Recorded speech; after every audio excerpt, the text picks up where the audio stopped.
আসসালামু আলাইকুম। প্রতিদিনের মতো আরেকটি ভিডিওতে সবাইকে স্বাগতম। তো আজকের ভিডিওটা আমি কিছু কথা বলবো যা আমার মতো বা আপনার মতো যারা বউ আছেন সবাই এটা বুঝবেন। তো সবার লাইফে এক না, যার সাথে মিলে যাবে সে কমেন্ট করে জানাবেন, ঠিক আছে? তো অনেকে যে বিয়ের পর বাচ্চা কাচ্চা 2-3টা হয়ে যায়, তারপর না স্বাধীনতা পায় না। মানে বউ বাপের বাড়ি যেতে পারবে না, বোনের বাসায় যেতে পারবে না, ঘুরতে যেতে পারবে না। মানে বউয়ের ইচ্ছার মানে মূল্য সেই সংসারে থাকে না। একটা বউ মানে মূলত ওই যে যন্ত্রণা কয়াদি থাকে না, সেরকম জীবনযাপন করে। মানে তাদের আদেশে ওঠো বস করো, তাহলে তুমি ভালো বউ হতে পারবে। আর ভালো বউ যারা হয়ে জয়েন্ট ফ্যামিলিতে আছেন তারা জানে যে তাদের কী স্যাক্রিফাইস করতে হয়, কতটা কষ্ট করতে হয়। তারা এই যে এখন কষ্ট করতেছে, তাহলে তারা তো আশা রাখতেই পারে মধ্য বয়সে তারা একটু ঘোরাঘুরি করবে, তাই না? তখন আবার কিছু লোক আইসা বলবে, দেখো এই বয়সে বৃদ্ধ শ্বশুর শাশুড়ি সবাইকে রাইখা এই যেখানে সেখানে বেড়াইতে যায়।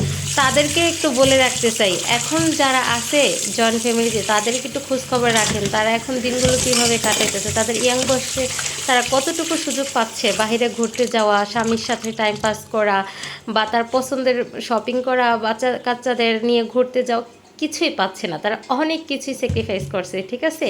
তো তারা এখন যেমন স্যাক্রিফাইস করছে, তখন যখন আবার তাদের স্বাধীনতা আসবে তখন তারা কিন্তু একটু ঘোরাঘুরি মন যা চায় তাই করবে। তখন আবার কিন্তু দোষ ধরে না, ও অমুকের বাড়ির বউটা ভীষণ খারাপ, শ্বশুর শাশুড়িকে রাইখে দেখেন দেখে আসছি অসুস্থ শ্বশুর শাশুড়ি রেখে ঘুরতে গেছে, তখন বরং তাদেরকে এসে বইলেন এটা তোমাদের কর্মের ফল। যখন ইয়াং ছিল তখন তো বউটাকে স্বাধীনতা দাও নাই, বউটার বয়সটা কম ছিল, একটা ভালো একটা শাড়ি পরে বলো নাই যে যাও একটু স্বামীর সাথে ঘুরে আসো, বা তুমি আজকে কি খেতে চাও, তোমার কি মন কি চায় তুমি সেটাই রান্না করো, বা কি বাজার থেকে আনবো, এ কিছু বলে নাই। এখন বউটার মন চায় যা সেটাই করুক, এখন তোমরা সেটা তাকায় তাকায় দেখো।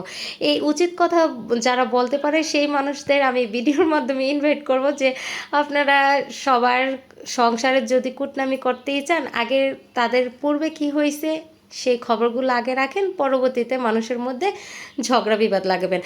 আচ্ছা যাই হোক, বাদ দেন। এবার আমার সোনা ছেলেটার দেখেন কাণ্ড, স্কুলে যাওয়ার জন্য সে যে কি বায়না কান্নাকাটি করতেছে। তারপর কি করব, কাজটা সব রাইখে এলোমেলো করে আমি নিয়ে আসলাম ওকে স্কুলে। তবে আমার আর মনেই নাই যে আজকে শুক্রবার, ছেলের মর্জিটা থামানোর জন্য 12টা বাজে হুট করে এই রোদ্রের মধ্যে আমি রওনা হয়ে গেছি ওকে স্কুলে নেওয়ার জন্য।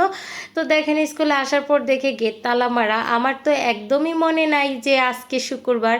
এরকম আমিও একবার করেছিলাম ছোটোবেলা, মা আমাকে স্কুলে দাও, স্কুলে যাব। তো যাই দেখি স্কুলে গেট বন্ধ, কোনো ফ্রেন্ডই নাই। তো আমার ছেলের সাথে আজকে এটা হলো। তো বলতে পারেন ও কি ভর্তি হয়েছে? না, ও ভর্তি হয় নাই, মাঝে মধ্যে স্কুলে পরিদর্শনে আসে, ক্লাসও করে। মাসাল্লাহ, ওর খুবই ইচ্ছা ও স্কুলে পড়বে, কিন্তু ওর বয়সটা যেহেতু অনেক কম তাই এই স্কুলে ওকে ভর্তি নিচ্ছে না। কিন্তু আমার নাসরবান্ধা ছেলেটা কিছুতেই বসতে চায় না যে ওর বয়স কম, ও ছোট, ওর পড়ার বয়স হয়নি, ও স্কুলে যাবেই, ও ক্লাস করবেই।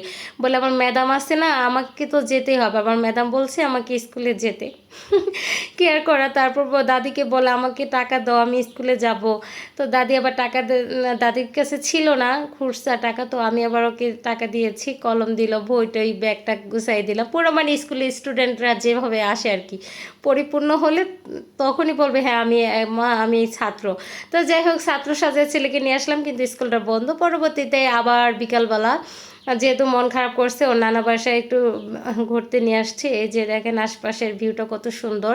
তো আমার খুব ভীষণ ভালো লাগছে, তাই একটু ক্যামেরা বন্দি করলাম। বিকালটা আজকে আসলে অনেক সুন্দর ছিল। তো সন্ধ্যার আগ মুহূর্তে আবার আমাদের জন্য কিছু নাস্তা আনা হয়েছে। তো আমি জানি না এখানে কি আছে, বলেছে যে ভাজা পুরো আইটেম যা ছিল সবই নিয়ে আসছে কম বেশি করে। তো সারা দুষ্টামি করতেছিল বলে ওকে বলছি না বাটিটা নিয়ে এগুলো সব তুমি পরিবেশন করো, মামা আসতেছি রুমে। তো আজ এ পর্যন্তই। সবাই সুস্থ থাকবেন, ভালো থাকবেন। নেক্সট ভিডিওর আমন্ত্রণ রইল। আল্লাহ।